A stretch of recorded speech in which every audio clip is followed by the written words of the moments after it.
Radio.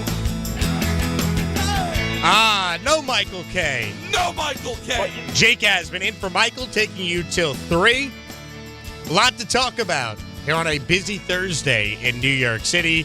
The fallout continues following the Mets over the span of 48 hours, letting Pete Alonso and Edwin Diaz both walk in free agency. We are still waiting for the Yankees to make a notable move. There is a report from Jeff Passan on ESPN that the Yankees are listening on offers for Jazz Chisholm. So that's about the only Yankee news I could dig up and find. And just because they're listening, that really doesn't mean much to me.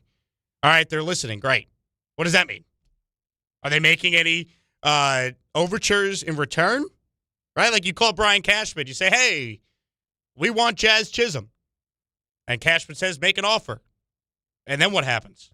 So that we don't have other than the note in Passan's column that they're listening. So not a whole lot going on with the Yankees. The Mets, there's a lot going on with them, but they haven't done anything. And as we're getting set here to do the show, we had another big baseball free agent signing that just went down. Another top reliever is off the board.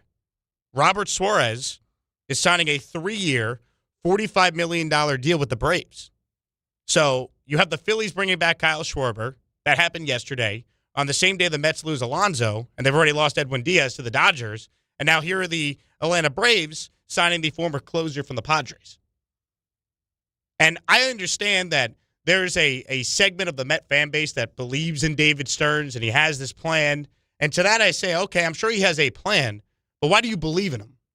I'm not saying that ultimately the Mets can't build a better baseball team without Pete Alonso, without Edwin Diaz. But I struggle to see how they are a better team no matter what they decide to now do, barring them going out there and signing everybody, which I don't think they're going to do. That doesn't seem like the David Stearns way. I've heard some Met fans say, well, they're going to go sign Cody Bellinger now. Really? Like that doesn't seem like how they're going to operate based on what we know about Stearns to this point. And again, the Mets' biggest problem this past year was pitching. Are they going to sign a legitimate arm?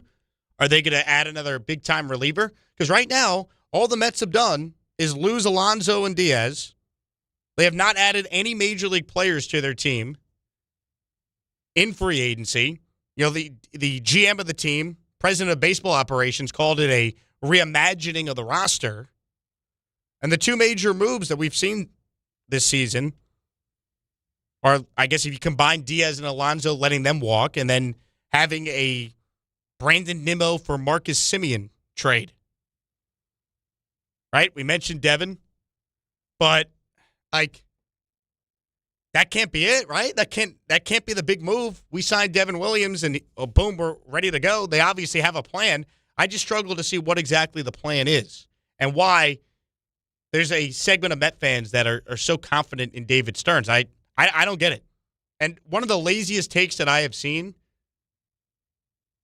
is from people being like, well, you know, Edwin and Pete, they were awesome Mets, but the Mets, they won absolutely nothing with those guys.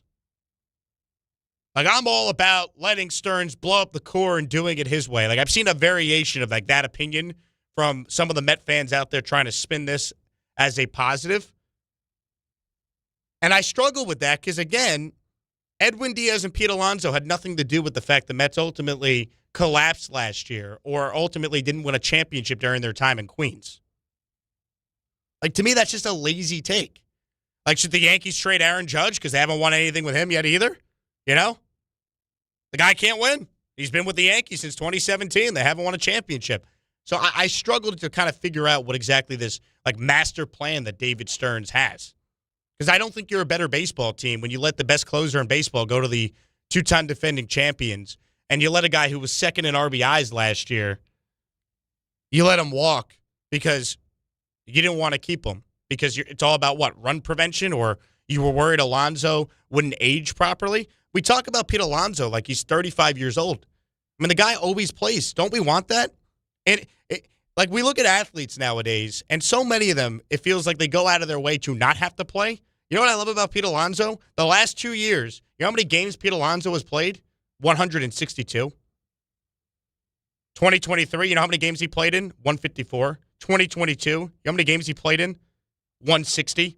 2021, 152. Played in 57 of the 60 games during the COVID season. His rookie year, he played in 161 of 162. Like, I understand being hesitant to give a guy a long-term deal if you're concerned about his durability. But that's the one thing I think Alonso, besides the fact he's an absolute unit and he mashes the baseball at a incredibly high level. I don't understand the way the Mets internally viewed Alonso. And again, they made such a big deal of him breaking the franchise's all-time home run record just to let him walk. So I don't get it. I don't understand why some Met fans just have like this blind faith in David Stearns. I'm not saying he can't make some moves. He certainly will. But I don't see how you're a better baseball team by letting Pete Alonso and Edwin Diaz walk. And I've also heard some say, well, the Mets, they're punting on this upcoming season. No, they're not. You can't punt on a year when your payroll was an MLB record this past year, when you gave Soto the contract you gave him. So I'm sitting here now, a little over 24 hours removed from Alonso going to the Orioles, and you try and figure out what the Mets' plan is. And I've seen some people float out different things, including a report from Tim Healy that the Mets like the idea of a platoon at first base featuring Jeff McNeil and free agent first baseman Paul Goldschmidt. Again, I like Paul Goldschmidt. He actually probably overachieved whatever expectations Yankee fans had for him last year. The Mets' pivot can't be, hey, we're not going to re-sign a forever Met in Pete Alonso, and we're going to have a platoon of Jeff McNeil and Paul Goldschmidt at first base. That doesn't make any sense. So I don't quite understand what exactly I'm supposed to have confidence in with David Stearns. The first year he was here, Billy Epler was the architect of that team for the most part, and they went all the way to the NLCS. Last year, all his moves blew up in his face, and the Mets missed the playoffs in a league where everyone makes the playoffs. And so far this offseason, and I, once again, fully acknowledge the offseason is far from being over, but I'm not sold on you're a better baseball team by moving off of the offense you got from Brandon Nimmo and bringing in Marcus Semien, who's several years older and has been on the decline. I don't care how good defensively he is at second base. And the way that people discuss Pete Alonso's defense, like he's the worst first baseman ever, I've seen that now kind of be put out there by people trying to defend the Mets' stance here. And that, to me, is ridiculous. So I don't know what exactly the plan is for the Mets. But again, I struggle to think that there's somehow a better baseball team without Alonso being on their team going forward. And if the last couple of years of that contract ended up not aging well, don't you do that for a forever Met? Right? The famous Don LaGreca rant about Ed Kranepool being the only forever Met. Obviously, it was supposed to be David Wright, but he got hurt. I really thought Alonso would be different. And when you have an owner like Cohen who grew up a Met fan, and Stearns who apparently grew up a Met fan too, I figured if it meant having to go the extra year to keep Alonso, they would do it. And obviously, they didn't even make the guy an offer. They never wanted him.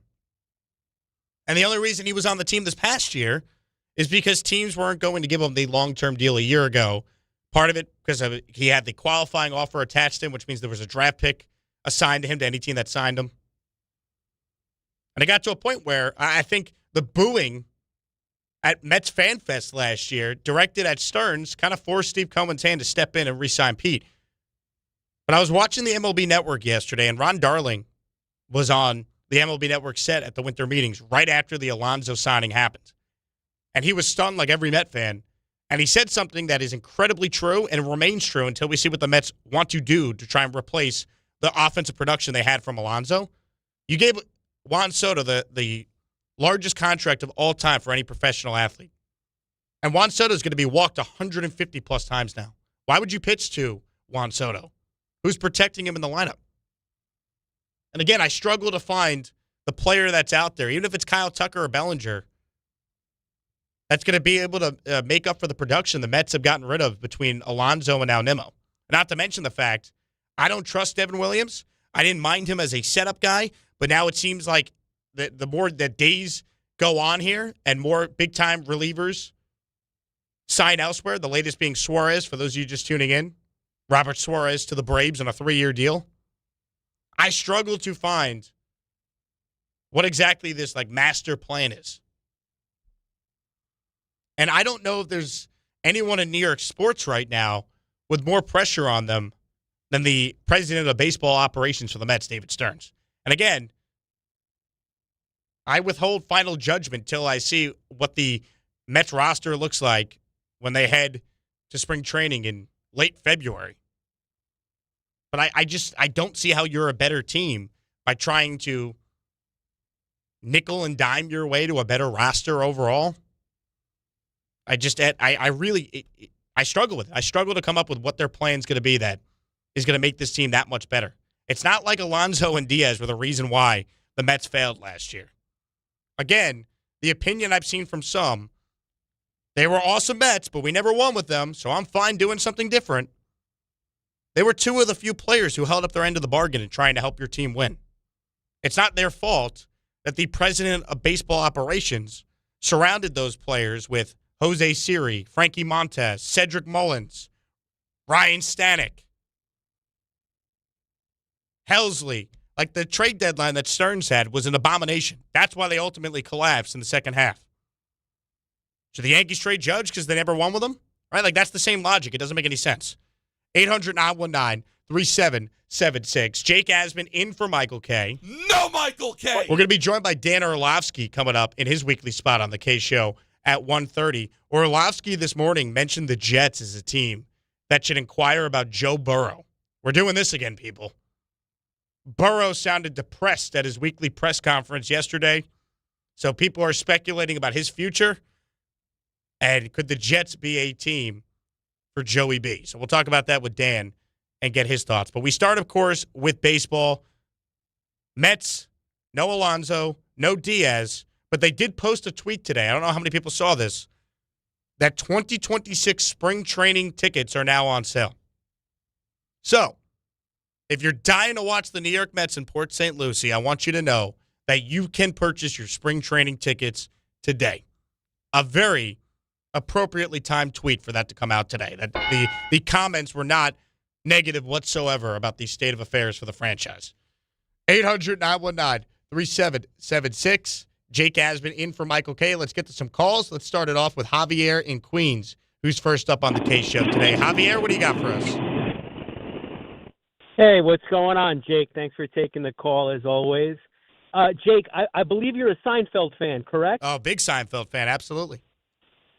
So this Mets free agency reminds me of that episode where Elaine finds, the Bizarro version of Jerry, George, and Kramer. It's like Devin Williams is the Bizarro Edwin Diaz, and Goldschmidt is the potential Bizarro Alonso. So I'm thinking, for Nimmo, they're going to go out and get Mike Talkman, right, to fill out this Bizarro version of the team from last year.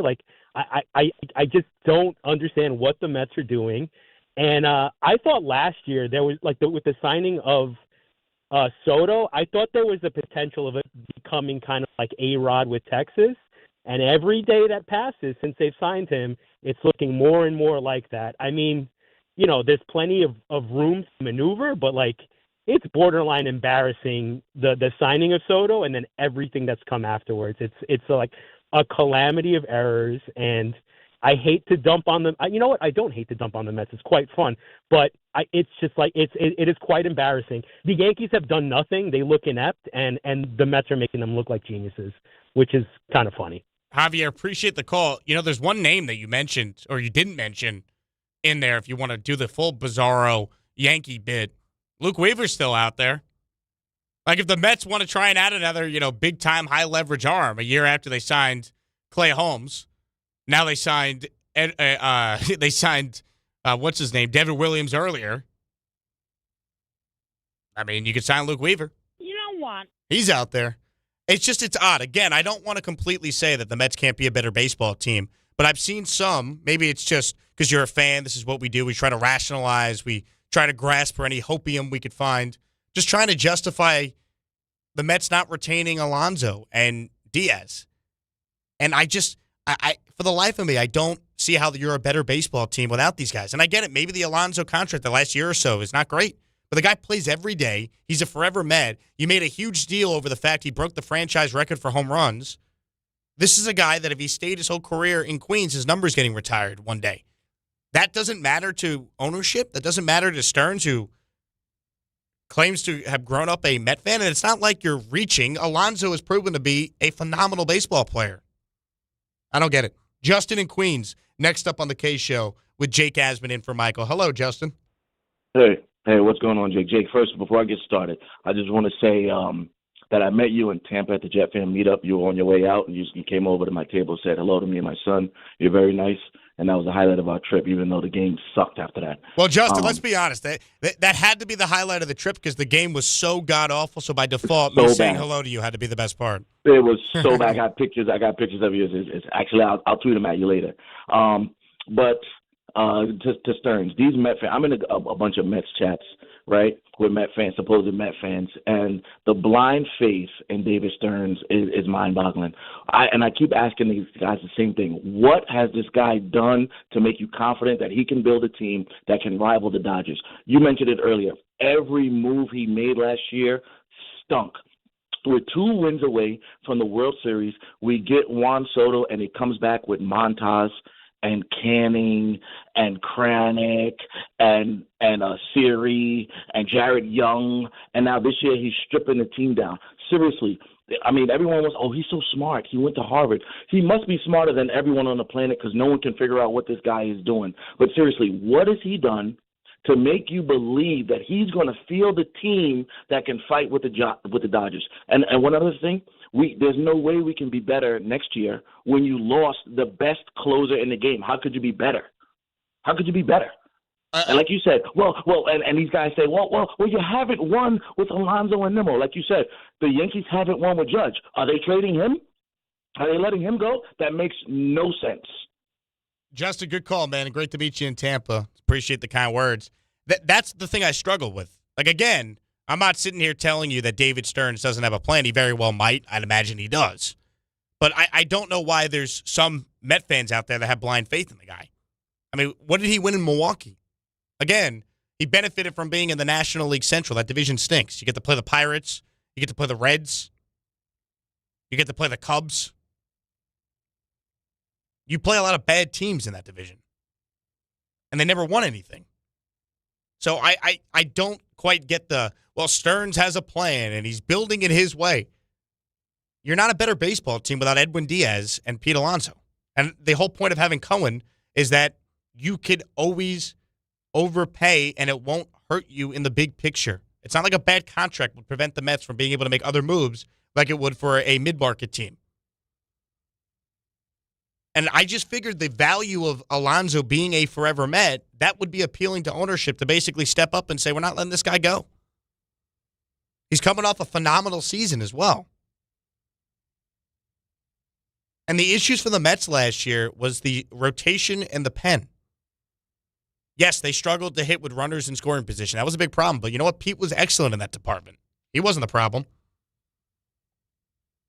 800-919-3776. Moose in Jamaica up next on the K Show with Jake Asman in for Michael. Moose, what do you got for us?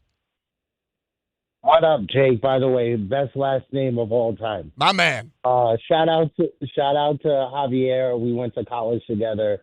He's a bit of a party animal. Also a genius. He studied astrophysics. Smart guy. Now teaches. Makes a lot of bread. Tutors on the side. We have to go out for a beer one time. So one time at these remotes, I got to stay long enough to get he has to get my new number, so we go out. But quickly on the Mets, I felt they should have kept Pete. It was imperative to the reasons you mentioned, but I have a question according to what has been tweeted out by that reporter about the platoon situation at first. Do you see the Mets with David Stearns' small market mentality, at least with not overwhelming, must-sign, can't-miss, like absolute dynamite free agents that would change their franchise for eons of time available? Maybe Cody Bellinger, maybe Kyle Tucker, but they're on the plus side of 30. So that being said, do you see him working with what he has more than bringing in new players as opposed to totally reforming it and also blowing it up at the same time, using more prospects? And quickly on the Yankees, I agree with Michael. I feel they should get Fernando Tatis, and if you can, take on Machado's contract. They're the missing pieces to us hitting in the postseason. I give up anybody and everybody but Judge, Cole, and Freed. Whoever they want, they can have. Thanks for taking my call. Moose, I appreciate it. I don't think Machado's a possibility. I like the idea of Fernando Tatis because he could give you some play in the outfield and the shortstop position if the Yankees ever wake up and realize that the Anthony Volpe thing is not going to happen here. No matter how many times they try and force it down our throats, it is not going to work. I'm not a Volpe believer. If you listen to me fill in for Michael, you know that. I'd much rather Tatis. And if the Padres are trying to unload the salary, I think it makes sense, whereas Machado's 33 years old. So have already seen the best of what Manny Machado is as a player. I'd rather take the chance of Fernando Tatis Jr., who signed through 2034. I get that, but would be going into his age 27 season. So right in his prime. That, to me, would make more sense. I don't know how realistic that is, though. I've heard Michael discuss it, and I love the idea of it. But I haven't seen any evidence to suggest that the Padres and Yankees have even entertained talks at this point. As far as what the Mets' plan is, if they're just banking on their prospects to take a step forward, that to me is not enough. That's not why you have Steve Cohen as your owner. You know, the Mets want to be the Dodgers, right? Andrew Friedman used to be the Rays GM many years ago. But he took the small market approach and combined it with having the Dodgers salary, and they mix and match. They have a great farm system. They also spent money on stars. And they retained their own star power, too, in Los Angeles. That's why I for the life of me, don't understand how you're a better baseball team without Pete Alonso protecting Juan Soto in the lineup. Because to quote Ron Darling yesterday, unless they get a legit bat signed, why wouldn't you walk Juan Soto every plate appearance this year? There's no Nimmo now. There's no Alonso. Even if you sign a Kyle Tucker or Cody Bellinger, I don't know if that's enough to make up for the production that you now lost from your lineup. When offensively, that wasn't your big issue a year ago. It's still starting pitching. You know, is there a Tariq Skubal trade coming? That's what I'd want to see. You know, is there that sort of move? Freddie Peralta from Milwaukee, is he a guy that the Mets could get in some sort of trade? They need a bona fide starter. They need a legit playoff starter. I understand you feel pretty good about some of these young kids they called up at the end of the season, but going into the year, just banking on unproven major league starters to shoulder the load for your rotation is a huge risk. Julian in Virginia, up next on the K Show. What's up, Julian? Hey, greetings, Jake. How are you? What's going on, Julian? Not too much. I have two quick things for you. The first one is I wanted to get your opinion on a trade rumor because I saw that both the Yankees and Mets are interested in the Rockies' Brenton Doyle because as someone who played against him in high school and with him during summer ball in college, I do believe he has the makeup and personality to play in New York.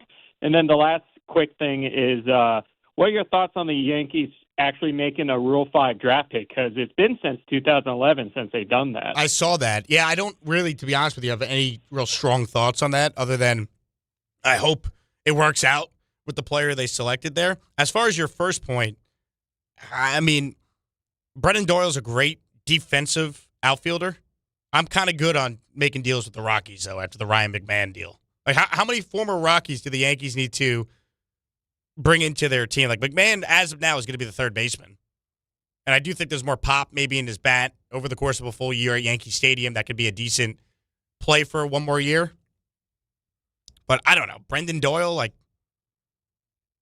that's cool that you played high school ball with him, the caller said, right? But I'm good on him. For those curious, he hit last year 15 home runs, 57 RBIs, and batted .233. He's a defensive outfielder who put up those numbers in Colorado. So what's he going to do away from Colorado? Right? I'm good. The Yankees need to retain either Bellinger or act like the Yankees and sign Kyle Tucker, who's 3 years younger. That's what they need to do. Will they do it? I don't know. Or will they make that surprise trade that we've been floating out there for weeks? Right? Fernando Tatis Jr., as we discussed previously. That's the kind of the question you have Let's do one more call before we get to Dan Orlovsky coming up here. Mike in the Bronx is next on the K Show. What's up, Mike? Hey, Jake. First of all, thank you, because I really, really, really got tired of hearing everybody today trying to explain why somehow this makes sense when it does not make sense.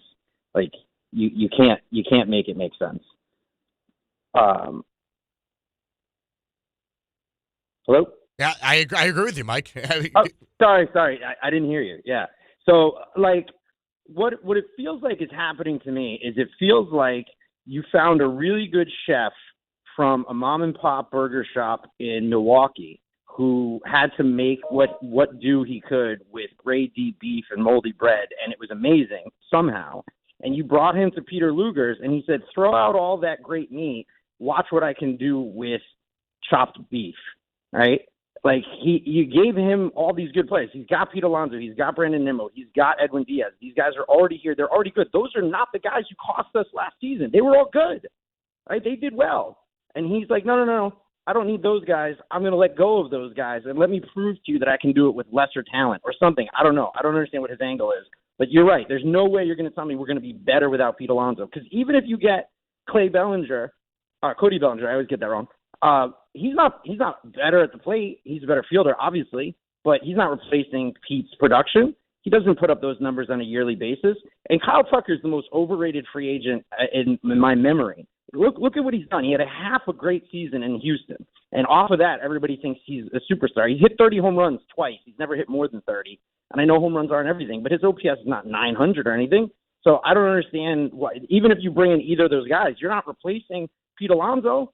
Those are guys you add to Pete Alonso if you're going to try to get over the hump. Well, Mike, especially good call, and especially with Bellinger, right, who wants reportedly a 6 or a 7 year deal. At that point, why not just match the 5 years that the Orioles gave to Pete Alonso? Because, well, yes, Bellinger's obviously an elite defender. I'd rather just keep the homegrown Met if the pivot's going to be 31-year-old Cody Bellinger rather than just retain 31-year-old Pete Alonso, who wants to be a Met and has been a forever Met, and Met fans love the guy and wouldn't fault Stearns or Cohen if the last couple of years of the Alonso deal didn't age great because he's your guy. So that's my argument. Dan Orlovsky is coming up next in his weekly spot here on the K Show. No Michael K. Jake Asman in for Michael till 3. A lot to do. The Joe Burrow speculation is out there. We'll get Dan's thoughts on that and much more about the Jets and the Giants from Orlovsky. That's next on the K Show here on 880 ESPN New York, the ESPN New York app, and the ESPN New York YouTube channel. PC Richard & Son gives you their holiday price guarantee. If the price goes lower now through December 24th, they will match it so your price is protected. Only at PC Richard & Son. To help those who want to be helped but may not be able to afford it. That's what PGA Tour winner Grayson Murray had envisioned for a foundation before he sadly took his own life at just 30 years old. His parents channeled their grief into creating the Grayson Murray Foundation, carrying out his vision to help those struggling with mental health and addiction. To donate and learn more, visit GraysonMurrayFoundation.com. Finding great candidates to hire can be like, well, trying to find a needle in a haystack. Sure, you can post your job to some job board, but then all you can do is hope the right person comes along, which is why you should try ZipRecruiter for free at ZipRecruiter.com/ESPN. ZipRecruiter doesn't depend on candidates finding you. It finds them for you. Its powerful technology identifies people with the right experience and actively invites them to apply to your job. You get qualified candidates fast. So while other companies might deliver a lot of hay, ZipRecruiter finds you what you're looking for. The needle in the haystack. See why 4 out of 5 employers who post a job on ZipRecruiter get a quality candidate within the first day. ZipRecruiter, the smartest way to hire. And right now, you can try ZipRecruiter for free. That's right, free at ZipRecruiter.com/ESPN. That's ZipRecruiter.com/ESPN. ZipRecruiter.com/ESPN. ZipRecruiter. When equipment breaks down and operations come to a halt, every single second counts. So why is your maintenance team spending 60% of their time doing anything but turning wrenches? MaintainX is the AI-powered maintenance and asset management system that helps your team get back to actually fixing breakdowns. No more searching for manuals. No more hunting down parts. No more drowning in paperwork. With Maintain X, your team can access manuals from anywhere, create new procedures in minutes, and turn voice notes into clear and complete work order feedback. What used to take hours now only takes minutes. Keep your operations moving, not your paperwork. Join over 11,000 maintenance teams that are already fixing more and filing less. Try Maintain X for free today. Go to maintainx.com/AI. That's maintain in the letter x.com/AI. Discover a driving experience crafted to inspire. At Garden City Mazda, exceptional design and sophisticated performance come together. During the Mazda More to Move You sales event, lease the 2025 Mazda CX-5 for $229 a month for 33 months. Or the 2025 Mazda CX-50 for $239 a month for 33 months.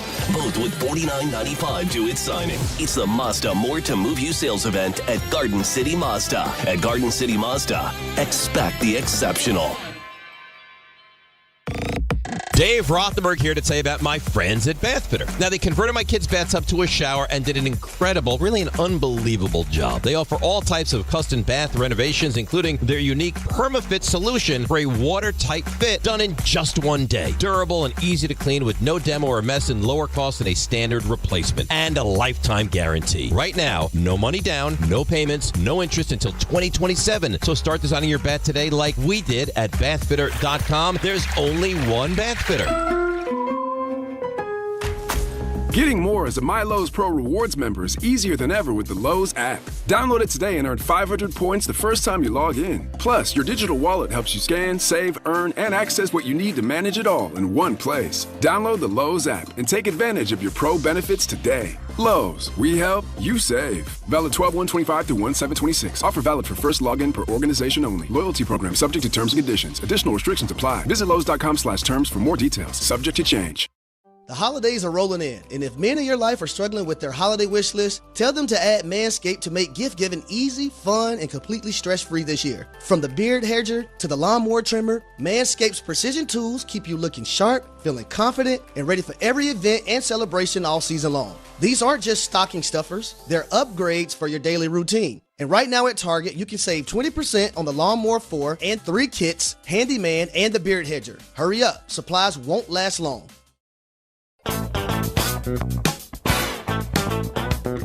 Jake Asman in for Michael. The ESPN New York holiday party is almost here. This show, The Michael K. Show, and Don Hahn and Rosenberger bringing the holiday cheer at your mother's house in Garden City Park, Long Island. Tomorrow, that is December 12th, we're once again collecting unwrapped toy donations this year to benefit the Garden of Dreams Foundation. It all kicks off at 1 p.m. tomorrow, December 12th, at your mother's house. For more info and to purchase VIP access, check out the ESPN New York app, brought to you by Amazon Pickup, Security Dodge, and Spiked Aid, made for the big city social stamina. Joining us right now in his weekly spot on the K Show is ESPN NFL analyst Dan Orlovsky. Dan, always good to catch up. Thanks for coming on today.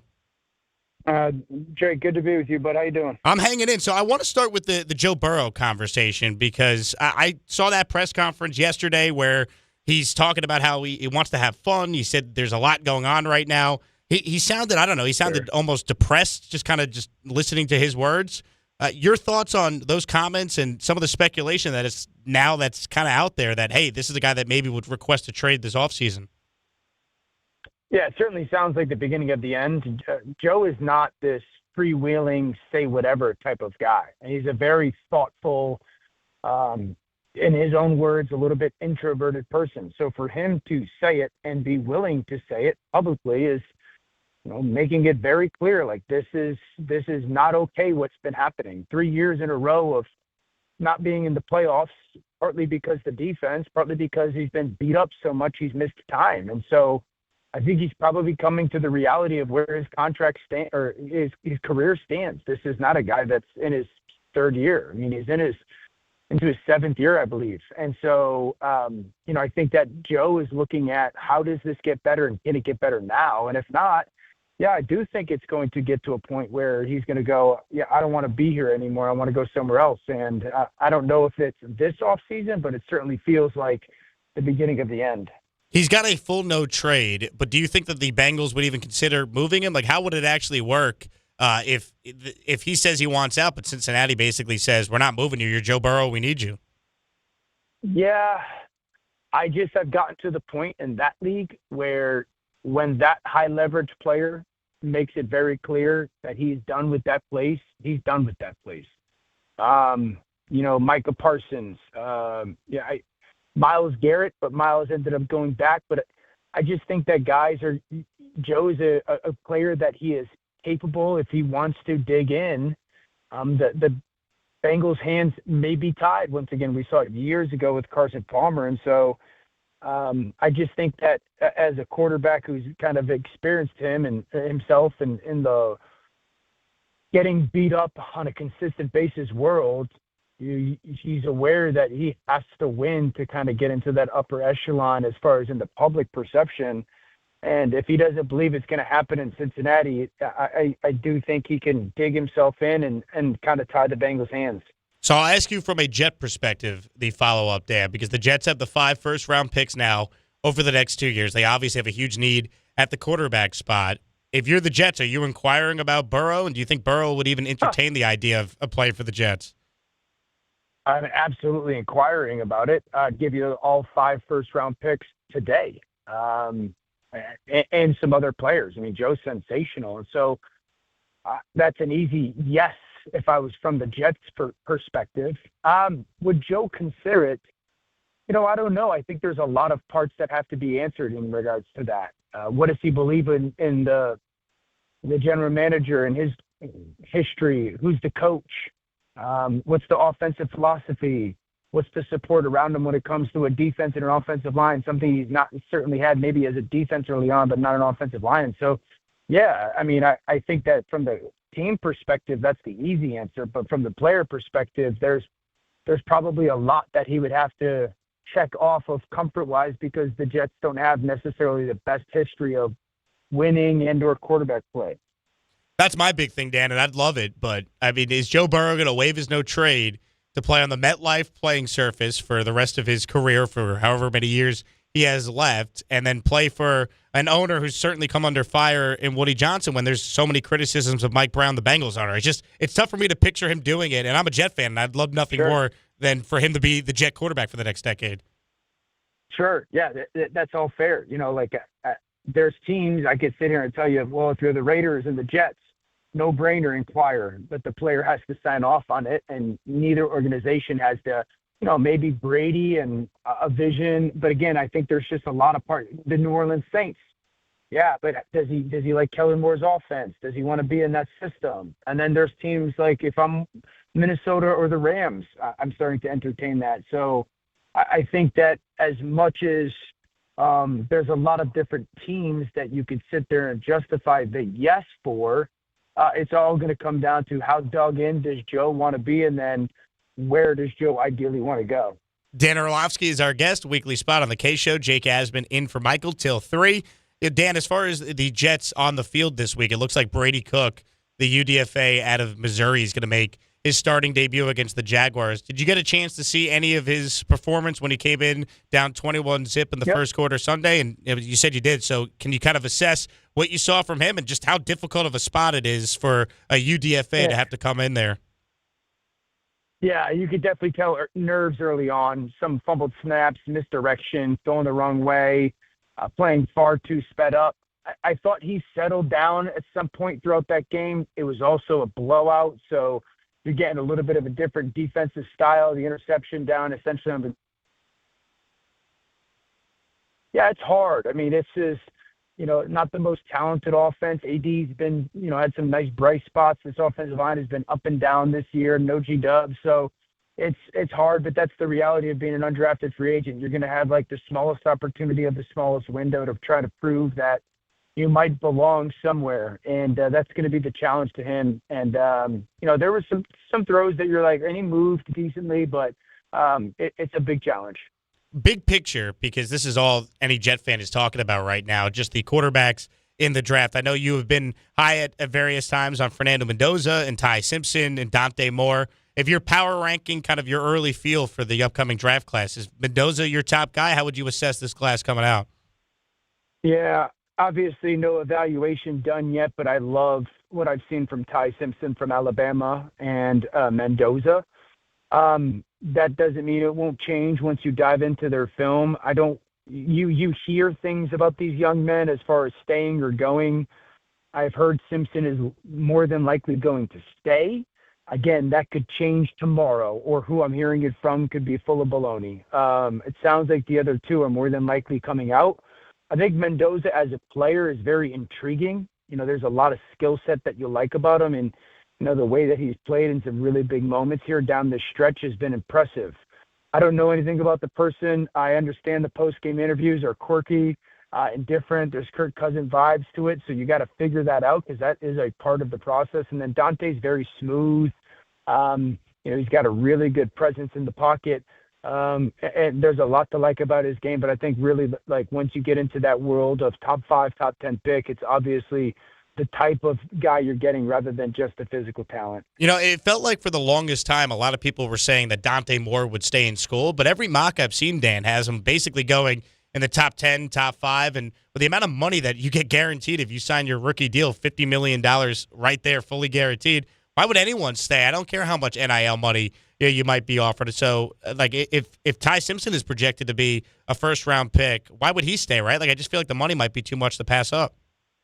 Yeah, these young men are getting a lot of money in NIL, man. And it's not like that top 10 pick isn't going to necessarily vanish as long as you believe that people around you in another year of college will help you play well. So I agree. I think a lot of it, too, is, who's got those top 5 picks? Yeah, there's a couple teams that have 2 first-round picks next year. How likely are they to try to be aggressive to go get somebody? So there's a lot of money in college football. There's a lot of money when you're being a top 10 pick. I think for a lot of these guys, it's also trying to make sure that who is the best place to go to get to that second contract we know is significantly greater than even that top 10 first pick. Speaking of college, what was your reaction to Michigan firing Sharon Moore, and where do they even go this late in the coaching carousel here to try and find a replacement?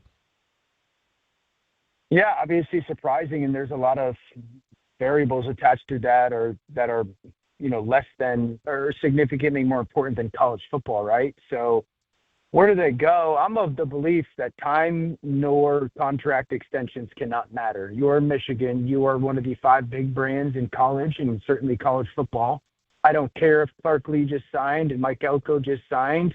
The first call I make is Kalen DeBoer at Alabama. If there's any interest, the answer is never going to be no then. If there's a mutual interest, and even the slightest, that is my job to make sure that he's the next head coach. And if he says no, then my next call is to Clark Lee, and my next call is to Mike Elko. I really don't care. These guys are the best coaches in college football, along with Dan Lanning and Kirby Smart. And so those are the calls I'm making. I have to a conference that I have to coach against Ryan Day and Dan Lanning and Kurt Cignetti. If I don't get somebody that I think gives us, at least a fighting chance against those guys head to head, then I'll always be behind. That's my message to Michigan. Right now, you're at best fourth in that conference when it comes to head coaches, and probably 5th with Lincoln Riley at SC. And so I don't think you can just hire anyone.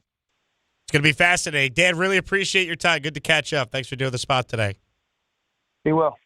Dan Orlovsky, ESPN NFL analyst, with us there in his weekly spot on the K Show. 800-919-3776. More on the Joe Burrow conversation when we come back. We'll let you listen in to what he actually said yesterday, and you interpret whether or not you believe Joe Burrow would actually ask out and which teams would make sense for Burrow. Dan Orlovsky, brought to you by Boost Mobile.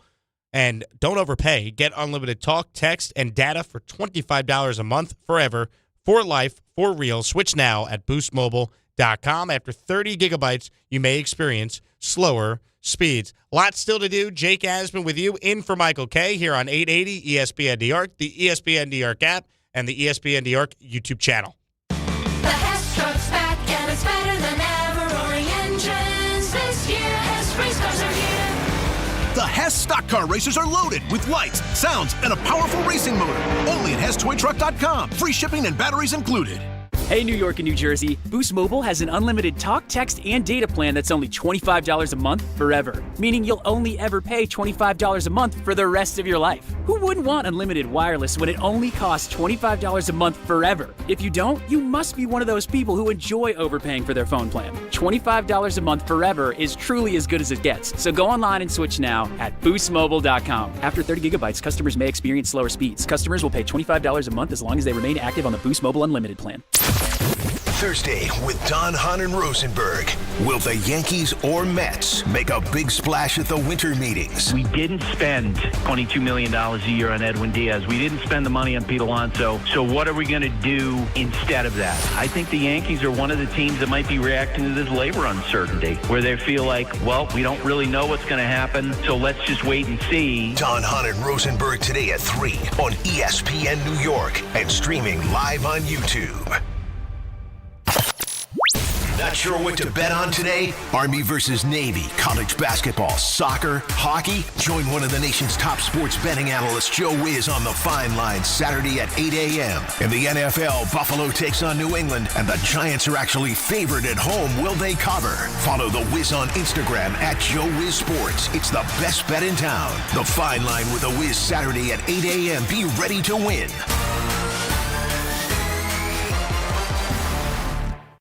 New York Lottery's holiday scratch-off games are the perfect gift for everyone on your list. Like me, your Aunt Jules. I told you I didn't need a gift this year, but I secretly really want one. Or me, your neighbor Frank. I hope you didn't forget I'm coming to your holiday party tonight. Or me. Why does no one ever think of the voiceover guy? Anyway, New York Lottery's holiday scratch-off games have more winners and top prizes up to $5,000. Please play responsibly. Must be 18 plus. Gambling problem? Call 1-877-HOPE-NY or text HOPE-NY. If you've been injured on a construction site, then you need a lawyer who knows New York's unique labor laws. At the Parisman Firm, they have decades of experience handling construction accident cases and a proven track record of delivering huge results. Their team has already recovered nearly $1 billion for hardworking New Yorkers. From scaffold accidents to slip and falls and equipment failures, they've got your back. Call the Parisman Firm now at 718-WORKERS. That's right, 718-WORKERS, because your case is their cause. Get the justice you deserve today. Friends, it's football season, the best time of the year. You should be out there tailgating, cheering on your team, and enjoying every Sunday. But if you're dealing with neck pain, back pain, sciatica, or nerve pain, even getting off the couch can feel like a challenge. You don't have to live like that. There's help. Dr. Jay Shaw at Sandwell Pain is New Jersey's top pain specialist. He's Ivy League trained, double board certified, and is dedicated to helping you get back in the game. Here's what makes the difference. No surgery, no scars, no long recovery, no pain medication. Just precise, non-surgical image-guided procedures that deliver real results. Dr. Shaw treats neck pain, back pain, joint pain, migraines, nerve pain, and sciatica with a plan that's customized for you. Same-day and next-day appointments are available, and with offices in Woodbridge, Livingston, and Inglewood, relief is always close. So don't let pain keep you on the sidelines this season. Visit SandwellPain.com to call, text, or book online. Most major insurances are accepted. That's SandwellPain.com. Relief is closer than you think, and it starts today. Your ambition just met its match with Robinhood. Trade stocks and ETFs, options, futures, and crypto all on one platform. Get started today at Robinhood.com/yourmoney. Your money, your move. All investments involve risk, including loss of principal. Options, futures, and crypto trading carry significant risk and may not suit all investors. Securities offered through Robinhood Financial LLC, member SIPC. Futures trading is offered by Robinhood Derivatives LLC, not FDIC or SIPC protected. Crypto offered through Robinhood Crypto LLC, NMLS ID 1702840, not FDIC or SIPC protected. Portfolio management offered by Robinhood Strategies, an SEC registered advisor. Too much on your list this season? Get 50% off your first 6 months of payroll at gusto.com/radio. Gusto saves you 2 days every month on payroll, taxes, and compliance. So you can go from making payroll to making gingerbread houses, checking your books to decking the halls, spreadsheets to snow angels. Switch before the end of the year and there's no need to transfer payroll history. Now that's a reason to be merry. Choose a future with Gusto and get more time for what matters. For a limited time, get 50% off your first 6 months at gusto.com/radio. ESPN New York is throwing a holiday party you don't want to miss. Join us this Friday at your mother's house in Garden City. We'll be broadcasting the Michael K. Show live from 1 to 3, followed by Don, Hahn, and Rosenberg from 3 to 7, all while supporting a great cause. Bring a toy to benefit the Garden of Dreams Foundation and help make the season brighter for local kids in need. It's the ESPN New York Holiday Party this Friday. Brought to you by Spiked Aid, Security Dodge, Amazon Pickup, and ESPN New York.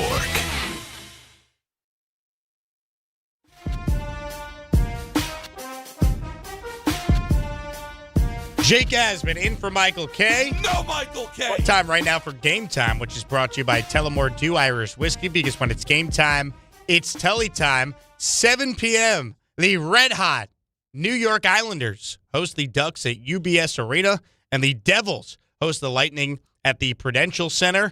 Tullamore Dew, the original triple distilled, triple blended, and triple cask matured Irish whiskey. Be sure to grab a Tullamore Dew or try the new Tullamore Dew Honey during today's action. Glasses up to enjoying Tullamore Dew responsibly. So, light night for the locals in this town. However, it's not on the Reed, but there is a Thursday night game tonight. And maybe because it's not a great game, that's why it wasn't on the Reed. But I'll tell you anyway, because I'm a football junkie. Falcons and Bucks tonight. For those of you in the fantasy football playoffs, you'll be locked in. Emeka Ibuka, if you have him on your team, he's supposed to be back tonight for Tampa, which is big. So Tampa 7-6. They lost last week to the Saints, which was a terrible, terrible loss for them. Tampa 7-6, Carolina 7-6. So the division is going to come down to one of those teams. So Atlanta at 4-9, basically trying to play spoiler. Kirk Cousins versus Baker Mayfield tonight, baby. Al Michaels might be awake for it. Maybe not. But that's on Prime later this evening. 800-919-3776. So we've been talking about Joe Burrow. We got Dan Orlovsky's thoughts on that earlier. For those who missed it, here's a little of what Burrow said yesterday, fueling some conversation that he might ask out in Cincinnati. No, it certainly doesn't change my desire to win. You know, if I want to keep doing this, I have to have fun doing it. You know, I've been through a lot, and if it's not fun, then what am I doing it for? So that's the mindset I'm trying to bring to the table. I'm not sure there was a singular moment or of time. It's just a reflection on a lot of things that I've done and been through in my career. I think I've been through more than most, and it's certainly not easy on the brain or the body. So just trying to have fun doing it again. And then one more from Burrow, talking about how he has a lot going on. You seem there's something on your mind. Maybe I'm reading too much into it, but it seemed frustrated. There's just a lot of things going on right now. Football related, personally? All the above. I mean, look, he's got a full no trade clause, and I'm not convinced that the Bengals would trade him. But if he really wants to make things ugly, he could. I think it'd be a little bit of a bad look after he basically strong-armed the ownership group there into paying his two receivers. And then a year later, he's going to get up and request a trade when he's the one who got hurt this year and missed most of the season. But if we've reached a point where, like, the football quarterback is like the superstar in basketball where they could basically make a trade demand and get their way, then, yeah, obviously there's going to be a ton of teams that are going to be interested in Joe Burrow. Not every team has what it would take or would be willing to trade what it would take, you'd imagine, to get Burrow. The last time we saw a quarterback of this magnitude get traded was Deshaun Watson. Now, obviously that deal has aged horrifically for Cleveland, but at the time, Deshaun Watson was coming off a 30-touchdown, 4,000-yard season with the Texans, and he ended up being traded for 3 first-round picks. The Jets have 5 first-round picks over the next 2 years. They have 2 second-round picks this year. They have a lot of picks. If you're the Jets, do you call? Absolutely. But why would Burrow waive his no-trade clause to play on the MetLife playing surface? Why would he waive the no-trade clause to go to a team that is currently owned by Woody Johnson, whose latest public comments were to lambast the former starting quarterback for the Jets? Right? Like, I have a tough time picturing Burrow being like, yep, I want to leave Cincinnati because I'm not having fun. I can't win. And then they go to the team that has the longest playoff drought in professional sports. Even if you want to argue from a football standpoint, hey, Burrow on the Jets could work because you have 2 legitimate offensive tackles in Armand Membu and Olu Fashanu, a good guard in Joe Tippmann. You do have a number 1 receiver in Garrett Wilson. You have a good running back in Breece Hall if we assume the Jets keep him, which I do think they will. Like, I could put together an argument for why hey, the Jets would make some sense if he wants to be in New York and wear his like weird outfits and go to the Met Gala and get praised for all that. Like, okay. But again, I'm a Jet fan telling you I don't see it. I think the idea of the Jets trading for Burrow, other fans are probably just laughing. Like, no way. He's not going to want to be a Jet. One, he'd have to request a trade. Two, Cincinnati would actually have to trade him. And three, he'd have to waive his no trade to go play for Woody Johnson and the Jets. And it's not like the Jets have like this great, innovative head coach that would do all the selling for Joe Burrow to be convinced. Like, Aaron Glenn's a defensive head coach. Like, I don't know if Joe Burrow's like, yeah, I really want to play for Aaron Glenn. Tanner Engstrand's the offensive coordinator. He's in his first year. That's the guy that Burrow can't wait to go play for. Honestly, I think the team that makes the most sense for Burrow, and they're in the NFC, so maybe there's a path for it happening. If the Vikings are willing to admit they screwed up with J.J. McCarthy, you put Burrow in that offense in Minnesota, wouldn't that be a great fit? You put him in that division now with Jordan Love and Caleb Williams and Jared Goff, that'd be unbelievable. The other team in the NFC people will bring up is San Fran. Could we have the Joe Burrow for Brock Purdy type of trade where Cincinnati does get a quarterback back in that deal and they get some picks on top of it, similar to the Goff for Stafford deal years prior? I'm just trying to come up with possible options for Burrow. But if you're the Bengals, I wouldn't trade him. I figure it out. This guy is the best thing to happen to your franchise in decades. He's been to a Super Bowl already. Figure it out. But, again, I know there's Jet fans out there who want Burrow. Who wouldn't? Why would he waive the no trade? The perception of the Jets, I don't know if it's ever been lower. I don't think he would waive the no trade to go play for your organization right now. I think the Jets got to do it the old-fashioned way, which is actually hit on a quarterback in the draft, which I understand seems impossible, but that might be the only way. Speaking on hitting on a quarterback in the draft, there's a mock draft out from Field Yates with us at ESPN that has the Jets and the Giants wheeling and dealing. I want to talk about that, plus more of your calls as we will cover the latest on the MLB hot stove. 24 hours now removed from Pete Alonso leaving the Mets. What's their pivot? More on that in hour two. Nelson Figueroa will be joining us at 2:30. Jake Asman in for Michael K. with you till 3. Then it's Don, Hahn, and Rosenberg. Then keep it right here on 880 ESPN New York and the ESPN New York app. Discover a driving experience crafted to inspire. At Garden City Mazda, exceptional design and sophisticated performance come together. During the Mazda More to Move You sales event, lease the 2025 Mazda CX-5 for $229 a month for 33 months. Or the 2025 Mazda CX-50 for $239 a month for 33 months. Both with $49.95 to its signing. It's the Mazda More to Move You sales event at Garden City Mazda. At Garden City Mazda, expect the exceptional. It's time to gift, and PC Richard & Son experts will help you find the right gift for everyone on your list. Laptops from HP and Apple, countertop appliances from Cuisinart, GE, Breville, and more. Party speakers from JBL, headphones from Bose, video games like Xbox, PS5, and Arcade One. And we have all the best TVs from Samsung, LG, TCL, and Sony, and the best soundbars to go with them. So get gifting at PC Richard & Son. New York Presbyterian treats more heart patients than any other hospital in New York. From common to complex conditions, our cardiologists and heart surgeons are pioneers in advanced heart care, leading the way in minimally invasive treatments for faster recovery times. Find a doctor at nyp.org/heart. Stay amazing. New York Presbyterian. New York Presbyterian Hospital based on U.S. News and World Report 2025 to 2026 Cardiology, Heart, and Vascular Surgery Rankings. Bet 365.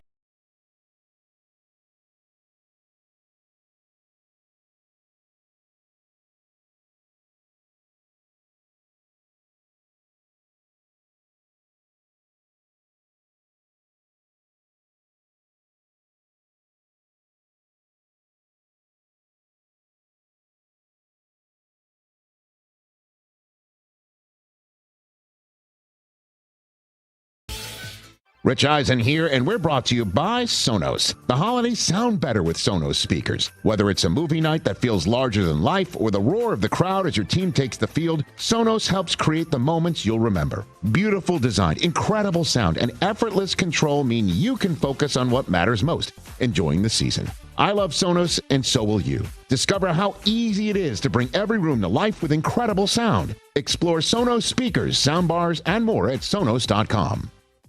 Clinton Yates here, and the holidays are upon us, full of gatherings, toasts, and plenty of cheer. And if you're like me, you want every moment to shine. That's why I head to Total Wine & More, where you'll find it all at the lowest prices, from rich whiskeys and smooth tequilas to festive liqueurs and elegant champagnes. And if you're not sure what to grab, their guides will help you find bottles that impress. You'll always find what you love and love what you find, only at Total Wine & More. Spirits not sold in Virginia and North Carolina. Drink responsibly. B21. 880 ESPN, WHSQ, and WCBS-FM HD2, New York. A Good Karma Brands radio station. Go, Michael! Jake Asman in for Michael, taking you till 3 o'clock. Hope everyone's having a great Thursday. Hey, one thing I wanted to mention, because I got a chance to watch it last night. It aired on ESPN for the first time, the 30 for 30 on the late, great Stuart Scott. Highly recommended for those of you who didn't get a chance to see it. It was great. ESPN did a great job producing that.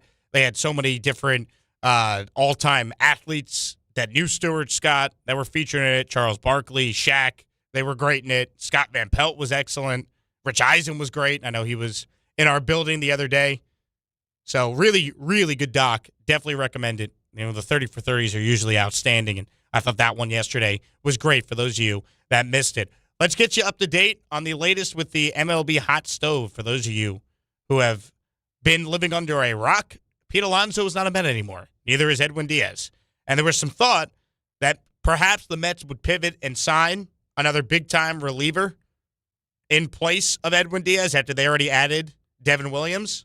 Well, one of those names was Robert Suarez, and about an hour ago, Suarez signed with the Atlanta Braves. So the former Padres closer signs for 3 years and $45 million. So, look, barring, I guess, something unforeseen, I fully expect Devin Williams to be the Mets closer. And that's risky because while he was great in Milwaukee, last year with the Yankees, he was bad for most of it. He was much better as a setupman than he was as the closer. He lost the closer job twice. To be fair to Devin, he did pitch pretty well in the playoffs for the Yankees, so I'll give him credit there. But I would not feel confident in that, and I'm not confident in the David Stearns plan. I fully acknowledge the Mets offseason is far from over, and they're going to make other moves. But there's like a segment of Met fans that are like confident and saying trust in David Stearns and his vision. And I've seen nothing from David Stearns that tells me I have to trust in his vision. He inherited a team that was built by the prior general manager and Billy Epler. And while he made some decent moves that season around the margins, that was not his team. And then last year, all his moves blew up in his face.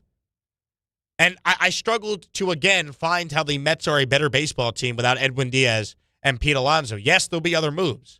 But the logic I've seen from some Met fans is, well, they were great Mets, but what did we win with them? Like, that's like me saying the Yankees, look, they haven't won with Judge. Maybe they should get rid of them. Like, your problem is not Pete Alonso and Edwin Diaz. They were two of the few players who held up their end of the bargain. And to lose Diaz, maybe he just didn't want to play for you, but that's where the money is supposed to come in. Like, if the Dodgers are offering 3 years, if you're the Mets, you go to a fourth to keep your guy. That's what I thought having Steve Cohen was supposed to do.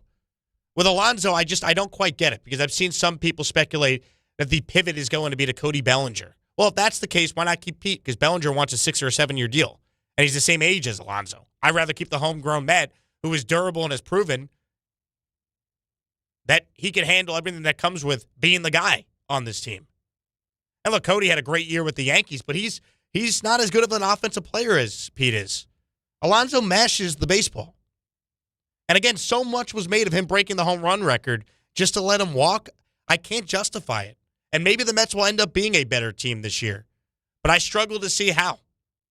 Their problems were pitching. Have they made the big move for pitchers yet? No.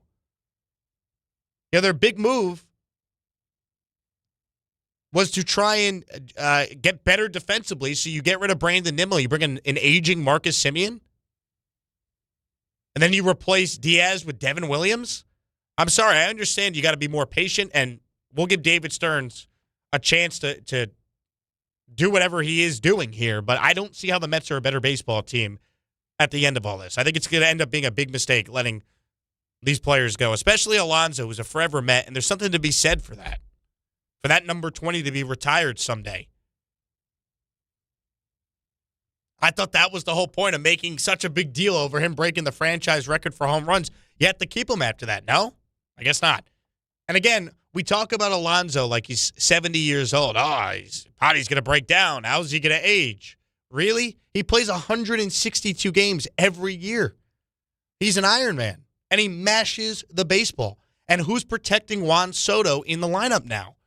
Ron Darling said it best yesterday on the MLB Network. You basically have now signed up for Juan Soto to be walked 150-plus times this year. Why would you pitch to him?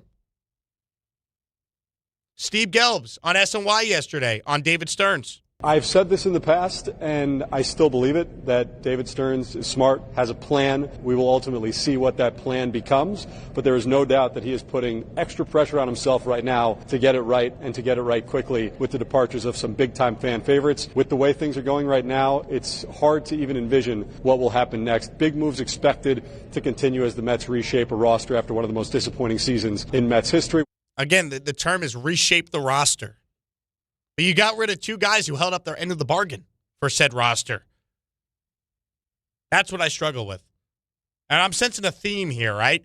You talk about pressure on people in New York sports. David Stearns has squarely put all the pressure on himself. Right, Buster Only? No matter what happens for the rest of the offseason, the person in Major League Baseball under more pressure than any other is going to be David Stearns, because he better get it right.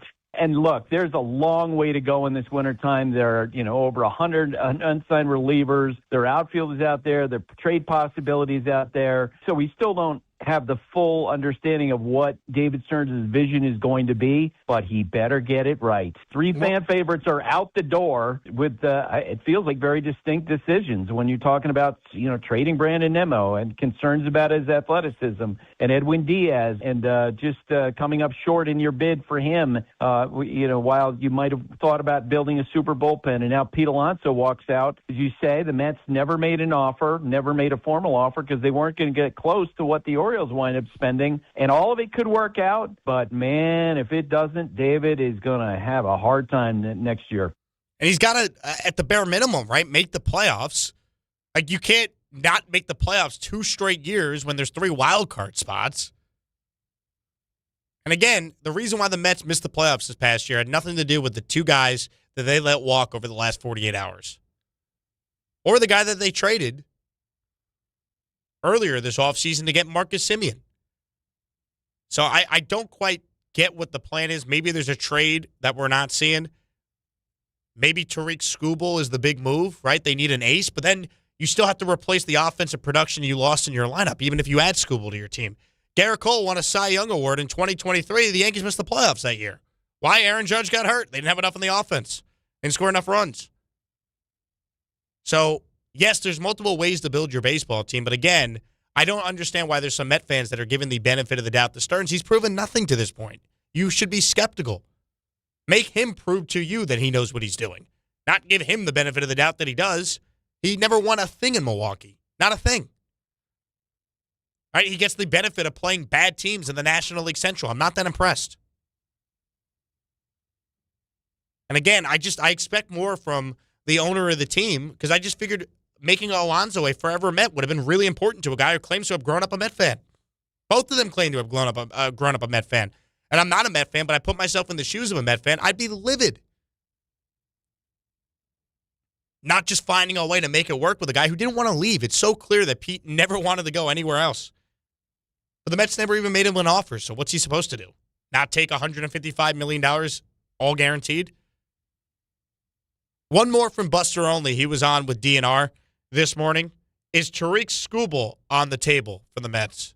I think Skubal is the one to watch because here's the thing. I think the Tigers are in a position where their choice is pretty stark with the guy who's considered to be the best pitcher on the planet. Do you keep him for 1 year to try to compete in 2026 in a mediocre American League Central, or do you say, you know what? He's not going to re-sign here. He's represented by Scott Boras. He's going to make $400 million in free agency. So let's flip that 1 year of control and get, 3 or 4 young players who are going to help us going forward, and can help us compete not only in 26, but 27, 28, and 29. You talk with folks with other teams, they think without a doubt the Mets are lined up better than any other team to do that because they've got young major league pitching. They can offer a Jonah Tong. They can offer Sproat. They've got Brett Beatty. They've got other guys. That is the one I'm really fascinated by. Yeah, the Mets could talk about Ranger Suarez, who's one of the best free agents. They could talk about Framber Valdez. But Tarek Skubal is the biggest difference maker available in the marketplace for 2026. And what I'm hearing is the Tigers they're weighing these two options. Keep him, trade him, get his value for him now. Wouldn't that be 3 options on a random aside? Keep them, trade them, they threw something else out there. I don't know. I don't need to really dive into that. But look, as far as what Buster's saying, I understand the appeal of Tariq Skubal, who doesn't. He's amazing. But logically, does it make sense for the Mets to unload their top prospects for Skubal when they have more money than any team, and if they really want him, they could sign him a year from now? I'd rather just spend money and sign Framber Valdez, who I know had a down year for his standards in Houston this past year. But as someone who used to live in Houston and covered Framber Valdez, that guy is a stud who takes the ball and he pitches.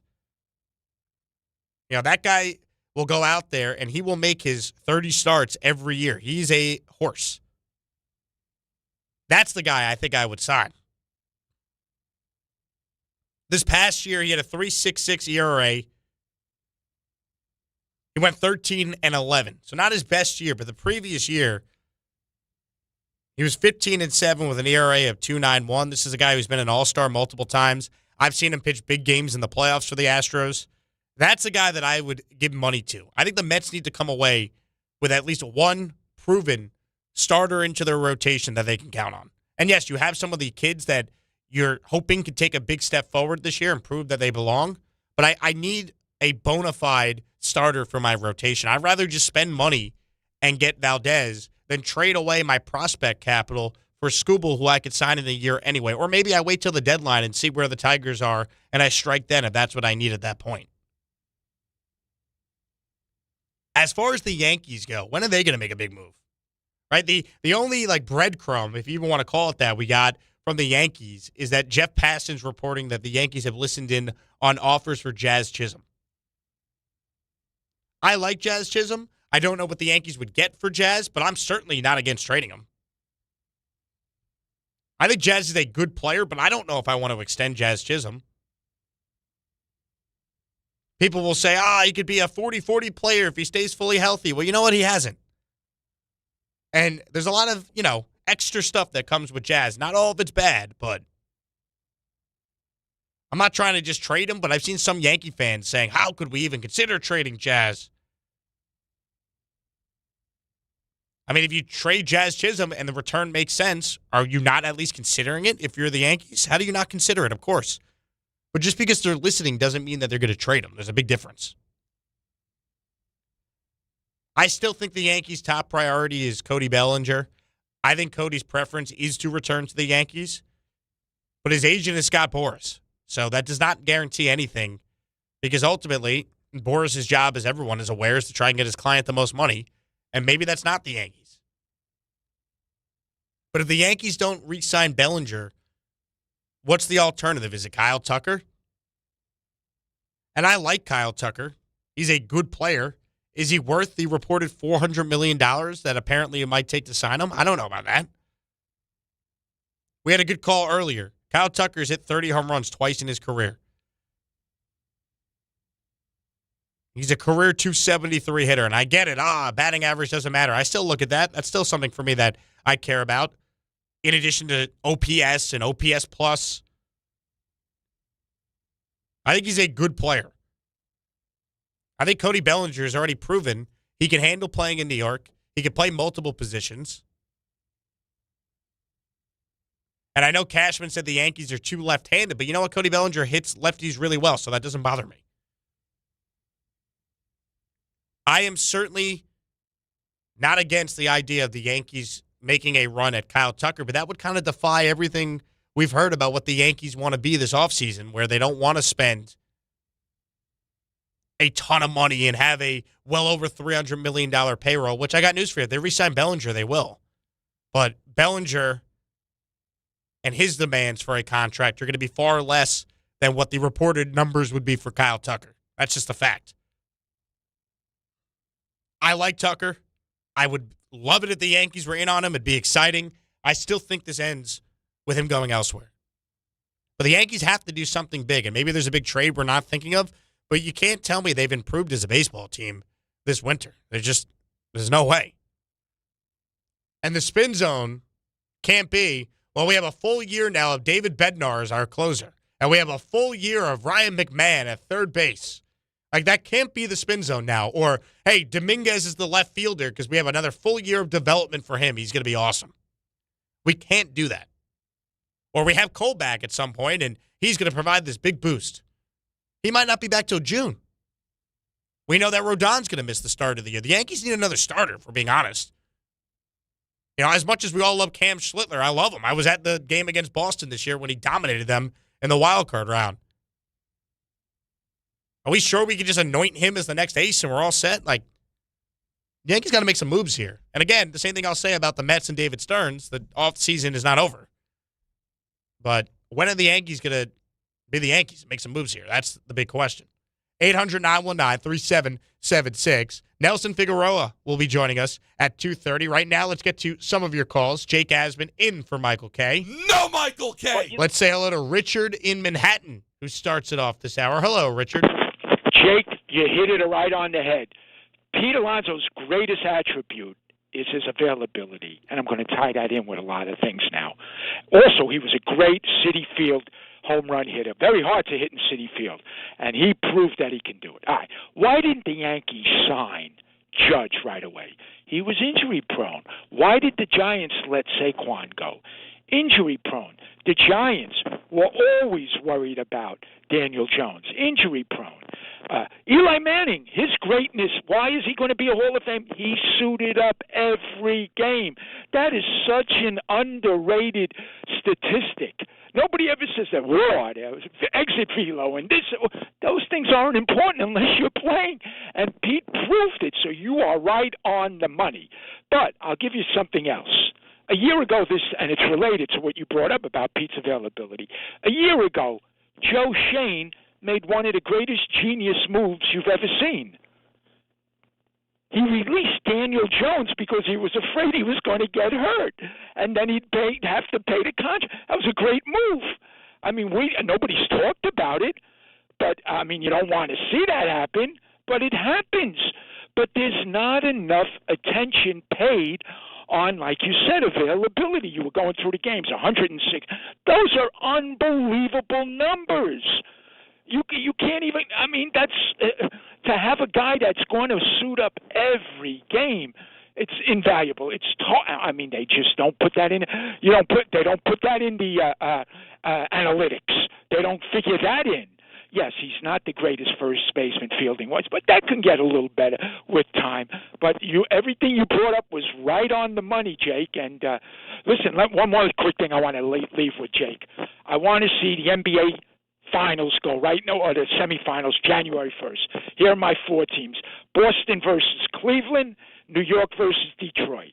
In the West, LA versus Denver, Houston versus OKC. We have an OKC New York final. Right now, January 1st, Jake, what do you think of that? I got my 8 teams in the finals. Why don't we do it, huh? Right now. Now, Richard. Pleasure, Jake. Richard, you are aware that he's gone. All right, thank you, Richard. You can't try and actually insert a point into Richard. You just got to let him go through like the speedboat. He's like a motorboat. Just let it rip. What I was going to say to Richard, though, is it's December 11th.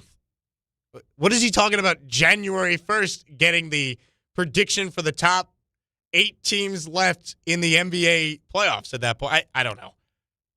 Richard, let me say this. I would love a Knicks-Thunder NBA Finals because it means the Knicks would have made it to the NBA Finals for the first time in my lifetime that I actually would remember it happening, right? I can't take credit for the run in 99, the year they lost to the Spurs, because I was 5 years old.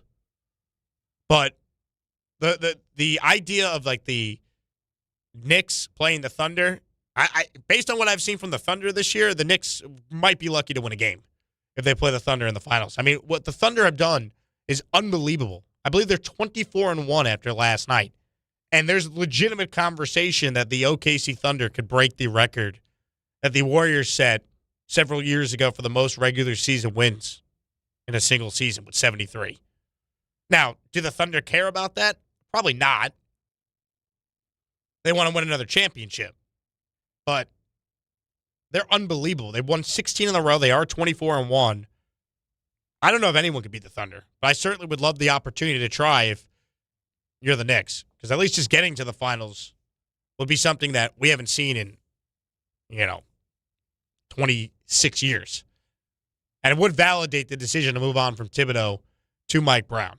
Right? Because anything short of getting to the NBA Finals from a Knicks perspective is going to be looked at as disappointing. That's just the reality. As far as Richard's first point, again, what frustrates me with the Alonso discourse is the idea that because he's 31 years old and he's a first baseman, well, that means that his contract is going to age poorly. He's going to break down. And if you know anything about Pete Alonso, he plays every game. He's played 162 games each of the last 2 years. In his career, he's always played at least 154 games or more. He's an Iron Man. And he's proven he can handle playing in New York. He is beloved by the fan base. This is the guy that you should pay and keep a forever Met. And if you have to get a little uncomfortable with an extra year you don't want to give, that's like the, hey, thanks for being a great Met. Like that's what you do for a franchise legend. So I thought. But Stearns is going to run it his way. Okay, that's fine. He better be right. Because, again, I don't see how you're a better baseball team no matter what you do this offseason when Pete Alonso's not at first base for you. Andrew on Long Island is up next on the K Show with Jake Asman in for Michael. Hello, Andrew. Hello, Jake. How are you today? I'm good, Andrew. What do you got for us? Listen, I want to talk about the Yankees because I want to say something about the Knicks first really quick. Go ahead. I don't care who they're playing. If they get to the championship, to the finals, I'll be happy as hell. Amen. The last time they won was 72. I was 6 years old, and I just moved from New York City out to Long Island. So between that and the OJ with the white Bronco, and they blacked out the whole quarter, and then the Knicks were losing in Game 7, believe me, I look forward to seeing the Knicks here again. But on the Yankees, listen, who's doing the checks and balances for the Yankees? Because they did $22 million to Trent Grisham, from $5 million to $22 million, and they owe DJ LeMahieu $15 million this year and next year. They ain't getting no Bellinger, I can tell you that, because Hal doesn't want to break the lock off the purse. Well, not if they don't want to spend, Andrew. That's the thing, right? Like if you're trying to keep the payroll down, there's no way you could re-sign Cody Bellinger and pay him close to $30 million a year and fit that under $300 million. He's going to have to spend more than he wants. And you know what agitates me, Jake? And I'm sure a lot of Yankee fans and any baseball fan would agree. When you have a billionaire complaining about money, what an insult to the hardworking people that go to the stadium and fill those seats. Really. But also, you know what the problem is with the Yankees? Remember a few years ago they had too many right-handed hitters? Now they have too many left-hand hitters. So in the offseason, if they do it via trade or they wait till next year, left field, shortstop, third baseman, they all got to be right-handed hitters to complement with Judge. Then at least half the team will have some righties. I mean, they're so mismanaged right now with money and position. They got too many left-handers. I don't know what's going on there with them, to be honest. And these pitchers aren't going to be back. Like he was saying, we know Cole might not be back till May, June. They might be in such a hole by then, the Yankees. They could be 10 games out behind Toronto by then. So they definitely have to try to make a move, whether it's via trade or, Al, if you're listening, you got to spend money. If you want to compete, you got to spend. That's just how it is in sports, period. Andrew, I appreciate the call. Look, here's the reality for the Yankees. They will get those guys back, and I don't think they'll be 10 out by the time they do. But the rest of the American League East has gotten better this offseason. Can we agree? Obviously, Toronto is still going to be right there with any team in the American League off of what they just did. And I don't think Dylan Cease is necessarily great, but they did add him to their rotation now. Boston added Sonny Gray, who I actually think will not be any good in Boston, but still, small market Sonny's over there now. You look at the moves the Orioles have made, Alonso being the biggest, but they also added some relief pitching. We'll see some of the other moves they're reportedly still looking to make. They have money they want to spend with a new ownership group. I mean, the Yankees, they're good, not a bad team, but they truly have not been like the most dominant team that we have seen in years, right? Like, when was the last time the Yankees were the clear consensus best team in the American League? And you could say, oh, well, in 2024, like, I mean, they went through a watered-down American League to get to the World Series. They didn't have to go through Houston. They had to go through Baltimore that year. They went through two teams in the American League Central. So I have major questions with this team. I think they're good, not great, which is kind of what they have been. And some of it, I think, is, yes, required. You're going to have to spend some money. But I think the biggest gripe the Yankee fan has with the Yankee organization is, if Hal's going to talk about not wanting to spend money or doesn't think you need to have a $300+ million payroll to be successful, when do you question the guy that you have had as your team's general manager since 1998 for poorly spending the money that you have provided for him, right? Again, the Yankees are paying a lot of guys to not play for them, whether it's LeMahieu or Aaron Hicks. You go down the line of some of the bad contracts that have been given out over the years, and Brian Cashman continues to have a job, and he gets to do it his way, because it just feels like as long as they make the playoffs, that's the only real goal for the Yankees. Like, it's no longer win the World Series at all costs. Their expectations are, hey, if we get in, we did our job, and eventually one of these years we'll find a way to win it all. But it's no longer like win the World Series at all costs. Like how the Dodgers operate, that's how the Yankees used to be. They don't operate that way. It's, can we make the postseason? And if we do, whether Brian Cashman wants to use the word crapshoot or it's random, like, I think Hal is fully bought into that. That, as long as we get in, we get those extra home games. The ratings on Yes Network are high. We're selling all the advertisements all around the stadium. We're fine with that. We're profitable. It's not win at all cost anymore, which I think that is the disconnect between the Yankee organization and the Yankee fan. More of your calls coming up.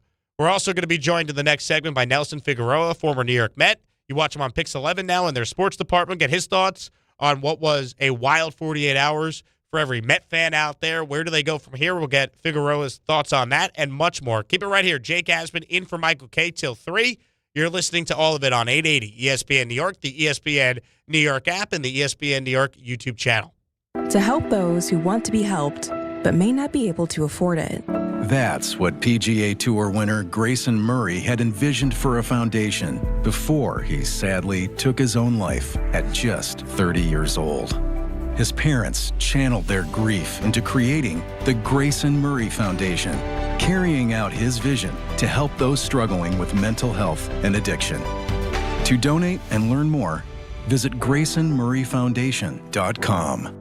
If you've been injured in an accident that wasn't your fault, then you need a lawyer who knows New York's unique personal injury and workers' compensation laws. At the Parisman Firm, they have decades of experience handling all types of accident cases and a proven track record of delivering huge results. Their team has already recovered nearly $1 billion for injured New Yorkers. From construction to car accidents and slips and falls, they've got you covered. Call the Parisman Firm now at 718-WORKERS, where your case is their cause. Get the justice you deserve today.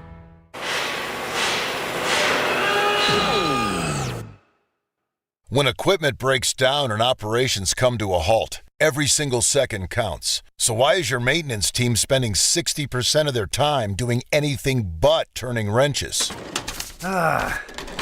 MaintainX is the AI-powered maintenance and asset management system that helps your team get back to actually fixing breakdowns. No more searching for manuals. No more hunting down parts. No more drowning in paperwork. With MaintainX, your team can access manuals from anywhere, create new procedures in minutes, and turn voice notes into clear and complete work order feedback. What used to take hours now only takes minutes. Keep your operations moving, not your paperwork. Join over 11,000 maintenance teams that are already fixing more and filing less. Try MaintainX for free today. Go to maintainx.com/AI. That's maintain in the letter x.com/AI. I know that hiring can be challenging. You sort through tons of resumes and you get too many so-so applicants. You're just waiting for someone to match your role perfectly.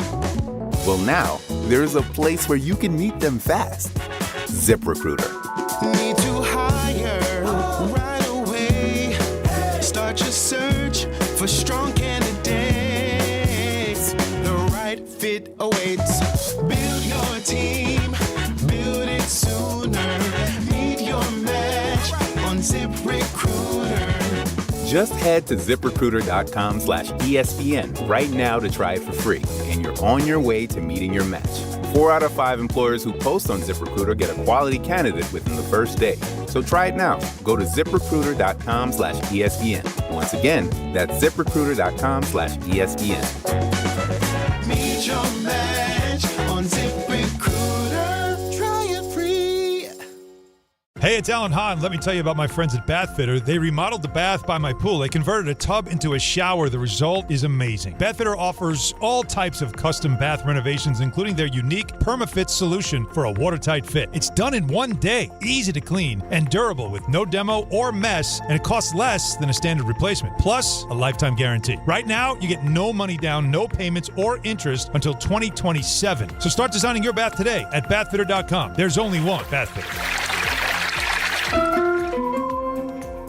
Some stages celebrate. This one tests everything. Every drive, every approach, every putt. Pressure builds, resilience matters, and history waits for the bold. In June, the 2026 U.S. Open Championship returns to the Hamptons at the iconic Shinnecock Hills Golf Club. Experience the world's best golfers competing on one of the sport's most storied stages. Don't just watch greatness, experience it live at the 126th U.S. Open. Daily tickets are available now on SeatGeek. A SoFi personal loan is here to help you achieve something once thought impossible: overcoming high-interest credit card debt. Walk the tightrope of your finances with one low, fixed-rate monthly payment, no fees required, and as soon as the same-day funding. That's right. Pull off your own debt-defying stunt with a SoFi personal loan. Visit SoFi.com/trick to learn more. Loans originated by SoFi Bank, N.A., member FDIC. Terms and conditions apply. NMLS 696891. Getting more as a MyLowe's Pro Rewards member is easier than ever with the Lowe's app. Download it today and earn 500 points the first time you log in. Plus, your digital wallet helps you scan, save, earn, and access what you need to manage it all in one place. Download the Lowe's app and take advantage of your Pro benefits today. Lowe's, we help, you save. Valid 12/1/25 through 1/7/26. Offer valid for first login per organization only. Loyalty program subject to terms and conditions. Additional restrictions apply. Visit Lowe's.com/terms for more details. Subject to change.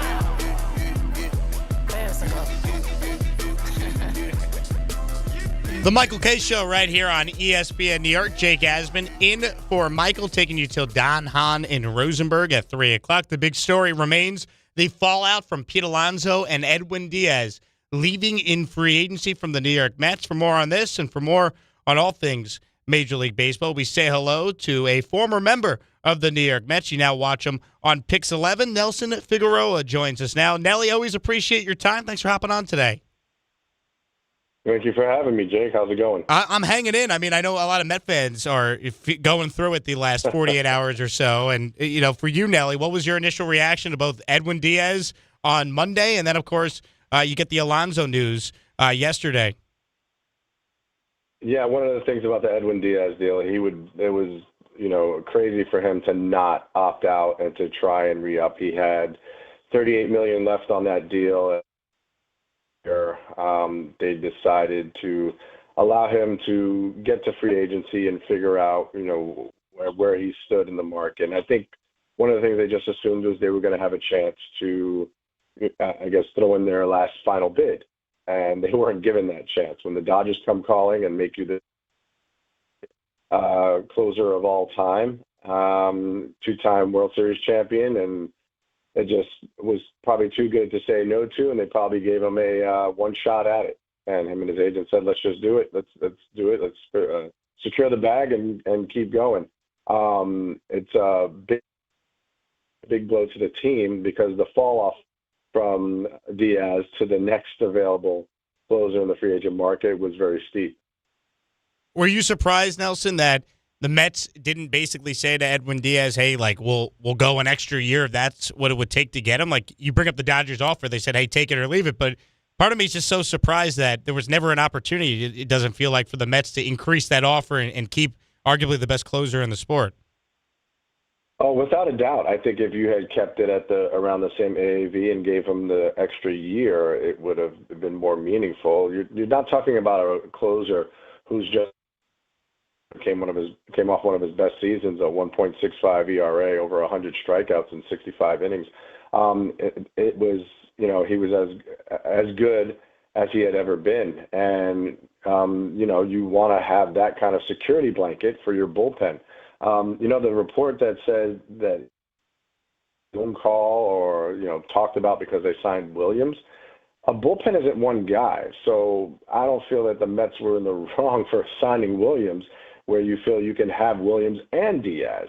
Again, money was supposed to be no object for this team. It wasn't supposed to be a or. It's an and for me. And I thought that if you're Diaz, why wouldn't you welcome having a Devin Williams in the bullpen so that, some nights are very secure that you don't have to be the guy every single night. The Dodgers were able to do that without, they signed the best closer at the time in Tanner Scott, and he was not good last year, but they still were able in a major way to win another world championship. How do you not see the benefits? You're going to get paid the same regardless. So whether you save 57 games or you save 35 games and you're fresh for the playoff race, I think those things would matter more to a pitcher than necessarily each and every night for the next 3 years or whatever, 4 years it would have been.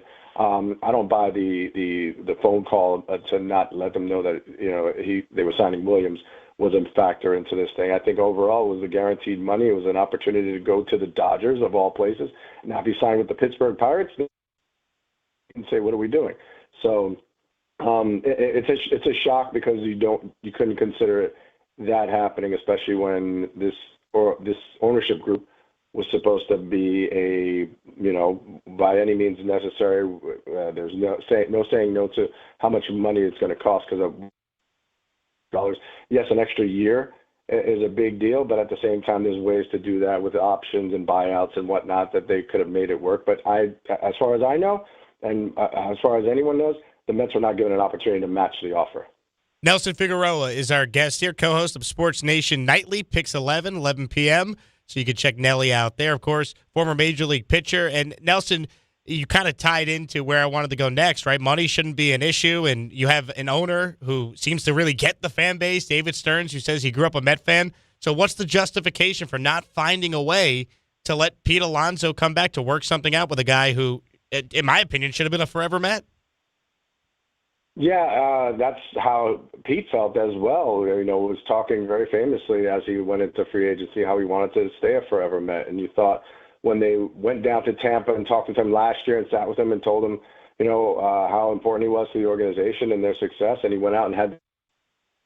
I truly felt during the season to go against the grain and say, you know what, give the man his just due. He seems to have a bounce back. He's the one that was batting when Soto was struggling the first 2 months of the season. It was Pete Alonso's bat that kept them, in first place. He was never part of the problem. He was more part of the solution with this team in a multitude of ways. A leader that, as soon as he hit the big leagues, kind of changed everything for the fan base. They hadn't had a hitter like him, and since David Wright, you haven't had a guy that you could hang your hat on. A homegrown product that wanted to be that guy. And again, you look at it and can you sit there and say it's just a few million more? You hear reports that they never even made an offer to Pete. They allowed him to go and test the waters and, thinking that they would probably get a say at the, they didn't even make an offer. So on that note, Pete and Boris did what they felt was best to go ahead and sign with the Orioles and take that money and a guaranteed money, which, equates to more AAV if he had just taken that deal famously that he turned down with during the Billy Epler regime. I didn't see him getting that kind of money, but I also didn't see Kyle Schwarber based on what we heard about DHs and guys not aging well. And you get Schwarber to get $30 million a year, Vladimir Guerrero type money, junior type money who's in his prime. You got guys who are 2 years older than Pete Alonso getting 30, and Pete was able to get 31. Which, again, doesn't seem like there should be a batting of the eye for Steve Cohen to say, we'll give you $2 million more. than that to keep him in a Met uniform. But if they weren't willing to make an offer and they tried to play chicken, well, they got punked out at the end. What is the now pivot in your mind? What would make sense for the Mets? Because, again, like to me, their big issue last year, as you know, was the pitching, the bullpen, of course. Alonso delivered. Edwin Diaz delivered. What is the pivot now for David Stearns? Because obviously he's got a plan. I just know there's a lot of Met fans freaking out because as of now we still don't know what exactly that plan is. I mean, you lost guys that you felt real comfortable with, and Brandon Nimmo, Diaz as well. Pete Alonso, of course, at first base. Yes, defensively, the minus 10 defensive runs saved. Does that really matter when he's driving in 120 and hitting you 40 home runs? Like that math doesn't equate. So you can go with the metrics all you want. All you know is that Pete Alonso was a guy that score with every single at bat. So how do you pivot from that? It takes a multitude of guys. There's no one on the free agent market that you're going to put in as a first baseman and say that this is the answer. In-house options are not aplenty. That they have some youth movement guys down on the farm system.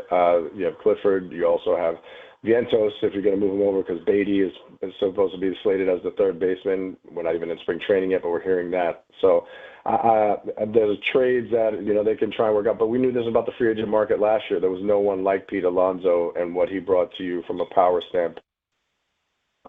So for me, you're going to have to go. They've got to be thinking a different direction. So Luis Arraez is a guy who can hit for average. He can drive in some runs. He played first base for the Padres last year. That's a guy in the free agent market who's only 28 years old. That's an option. Nothing is sexy. There's no sexy shot at Murakami. Then it's really like, how do you replace something of that magnitude? The only way to do it is famously what we saw last year with the Yankees, able to pivot to plan B, and they went out and got Bellinger, and they went out and got Max Fried. So they did it with a multitude and Goldschmidt, three guys that were able to kind of, fill in and give you almost the amount of production that Juan Soto did, but they have to get a starting pitcher first and foremost. You're not going to replace Pete straight up. The Bellinger's value just skyrocketed because now with Schwarber off, Pete off the board, Bellinger and his ability to play multiple positions looks like the must-have for the Mets, and that just made his price tag go up. Nelson, always good to catch up. Appreciate the time and continued success with Sports Nation Nightly on Pix 11. Thank you so much. Take care, Jake. Nelson Figueroa with us there. Again, I mean, he outlined it. There is no, to me, real sexy option. Even if the Mets were to sign, let's say, Cody Bellinger and say, we'll put him at first base. If you're going to sign Cody Bellinger, why not just retain Pete Alonso at that point? He's a better hitter. Yes, Bellinger's a really good defensive player, but Bellinger's streaky. If you look at his offensive years, he's had some great years, like what he just did with the Yankees. He's also had some years where, he basically was available for the Yankees to acquire for next to nothing because he was coming off a mediocre year in Chicago. He got non-tendered by the Dodgers at the end of his run there. I don't get it. Money should not be an issue for the Mets, and clearly it wasn't. This is what David Stearns wants to do. He believes he could build a better team without these players. I just find it hard to believe he can. I think we're overthinking it here. You got a guy who wanted to be a Met, who mashes and plays 162 games every year. Just pay him, keep him. It means a lot to your fan base. He's a good guy in the clubhouse based on everything we've heard. And he helps you win. He's not the reason why you missed the playoffs this past year. He's not. Again, the logic from some is, Edwin Diaz and Alonso, they were awesome players. They were great Mets, but they didn't win anything with them. Like, I'm fine moving on and doing it differently. And I just think that is incredibly lazy. They were two of the few guys who actually held up their end of the bargain. It is not their fault that the Mets did not win more games when they were here. It's not. And the reason why the Mets struggled last year is because some of the genius moves that the president of baseball operations made were Frankie Montes and Cedric Mullins and Ryan Stanek. And go down the line through all the different pitchers the Mets tried last year that did not perform. To me, it's lazy to try and say they have to do it differently now. Why do we need to overthink it? You could do other things differently, but keep the guys that are actually really good at their jobs that want to be Mets, like Pete Alonso. Yankees haven't won with Judge. Should they trade him? I just don't quite understand the logic. 800-919-3776. One segment to go. We got plenty of time for your calls. Keep it right here. No Michael K. Jake Asman in for Michael, taking you till Don, Hahn, and Rosenberg at 3. More coming up on 880 ESPN New York, the ESPN New York app, and the ESPN New York YouTube channel. Hey, it's Michael K. talking to you about my friends at PC Richard & Son. They're local, family-owned, and I trust them, and you can too. Right now, save on all holiday gifts for everyone on your list. And with their holiday price guarantee, your price is protected. If the price goes lower from now through December 24th, they will match it. You can't beat it. Plus, you get fast and free delivery. PC Richard & Son, the company you could trust for over 116 years. Free delivery excludes Manhattan. Discover a driving experience crafted to inspire. At Garden City Mazda, exceptional design and sophisticated performance come together. During the Mazda More to Move You sales event, lease the 2025 Mazda CX-5 for $229 a month for 33 months. Or the 2025 Mazda CX-50 for $239 a month for 33 months. Both with $49.95 due at signing. It's the Mazda More to Move You sales event at Garden City Mazda. At Garden City Mazda, expect the exceptional. Ox Spine at New York Presbyterian is always in pursuit of a better way to heal the spine.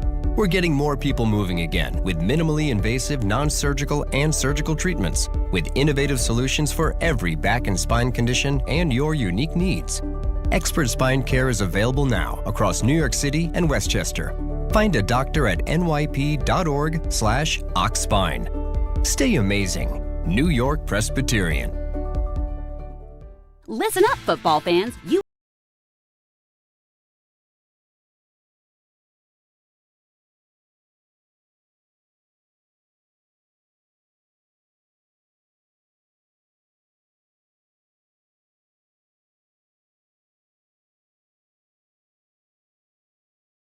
It's never ordinary at Bet365. Gambling problem? Call 1-800-GAMBLER. 21 plus only. Must be physically located in New Jersey. T&Cs apply. In-app only.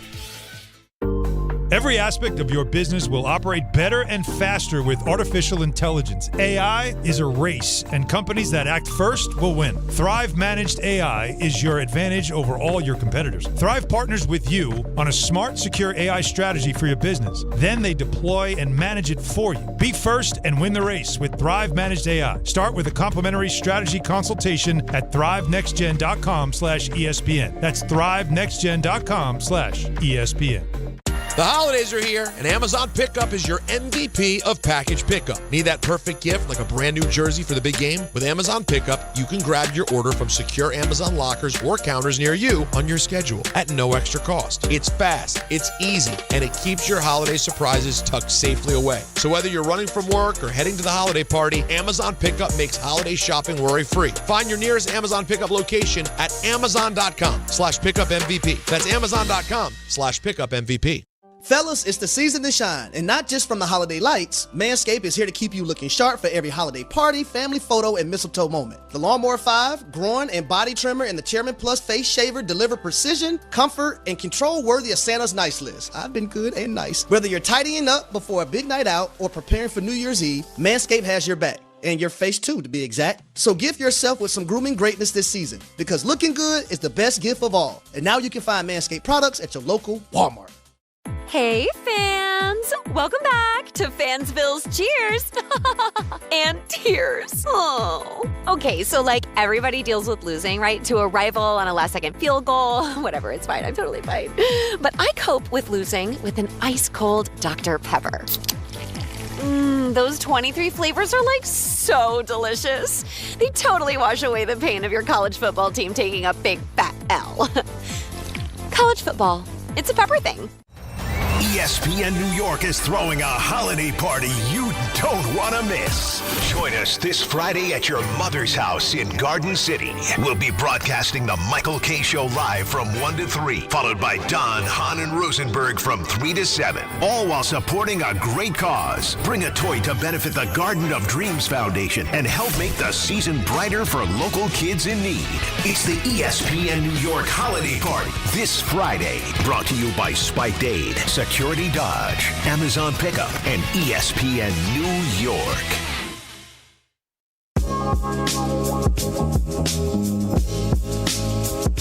Wrapping up a Thursday edition of the Michael K. Show without Michael K. No Michael K. Michael will be back tomorrow at the holiday party at your mother's house. That's right. Garden City Park, Long Island. Great spot. Unfortunately, I can't make it tomorrow, but I've been there many times being from Long Island, and I highly recommend it. So it's going to be a lot of fun tomorrow for those of you who are making the trip. 800-919-3776. Let's get to some of your last remaining calls here before we hand it over to Don Hahn and Rosenberg coming up in about 10 minutes. Let's say hello to Mark, who's in Long Beach. Speaking of Long Island. Hello, Mark. How you doing? I'm looking at the list of all-time Yankees who've never played for another team. Lou Gehrig, Joe DiMaggio, Mickey Mantle, Whitey Ford, Derek Jeter, all-time greats, right? You look at the Mets.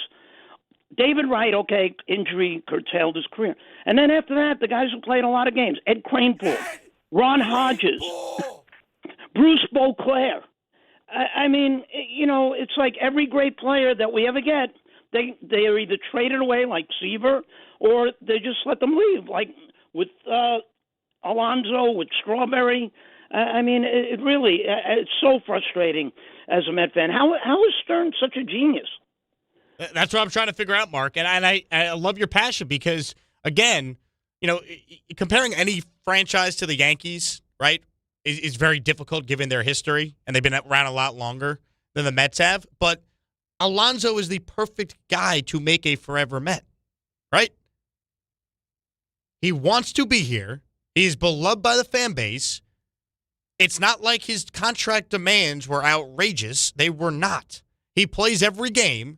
So the fall off of, we can't give a first baseman a 5-year deal because God forbid the last year of it's not great. Okay, and none of these long-term contracts age all that great. I'd rather have the guy that is a homegrown Met be the guy that we deal with the last year not being awesome. If that even happens, which we don't know. And if you win a championship before the last year of the deal or at any point during Alonso's deal, do you care? Money should not be a problem. If Alonso becomes a problem in the last year of a 5-year deal, you could buy him out for that last year. You're Steve Cohen. You have more money than any owner in professional sports. So I don't get it. Honestly, this might be a little controversial because I think there are some Met fans that actually wanted Edwin Diaz back more than Pete. I understand the Mets not wanting to go 4 or 5 years with a relief pitcher.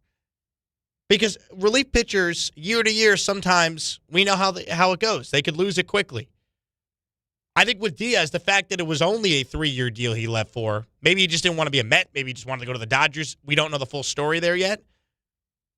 But, I could live with not bringing Diaz back. But once they didn't re-sign Diaz, I thought, well, they're obviously now going to pay Pete. They already got rid of Nimmo. They changed the closer now. Bring back Pete Alonso. To not even offer him a contract. That's what just stuns me. And again, I don't think you're a better baseball team no matter what moves you make without Pete Alonso and his production in the middle of that lineup protecting Juan Soto, who, as Ron Darling said yesterday on the MLB Network, is about to be walked 150-plus times. Because why would you pitch to Soto when the guys behind him aren't going to make you pay for it? And unless the Mets are going to make this big splash for a bat we're not thinking of. And even Kyle Tucker's not as good of an offensive player as Pete Alonso is. He's not. Again, I would get it if Alonso was injury-prone and you had reservations about him staying healthy. There is no evidence that Pete Alonso is going to fall off a cliff and become an injury-plagued player just because he happens to be 31 years old. See, the Phillies didn't seem to care. They paid the big money to Schwarber. They recognize his value to that team, that clubhouse, that lineup, his presence. I don't get it. Tony in Tampa, up next on the K Show with Jake Asman in for Michael. Hello, Tony. Jake, what's going on, my man? How are we? Tony, I'm fantastic. How about yourself? I'm doing great. Thanks for asking. So, a couple things on the Yanks. Number one, I know you mentioned Jazz earlier. Would you package Jazz and some prospects or what have you for Ketel Marte right now? I don't think I would because Marte's, 32 years old. He signed for 5 more years. Am I that much better of a baseball team getting rid of Jazz and prospects? I don't think the Yankees are that much better.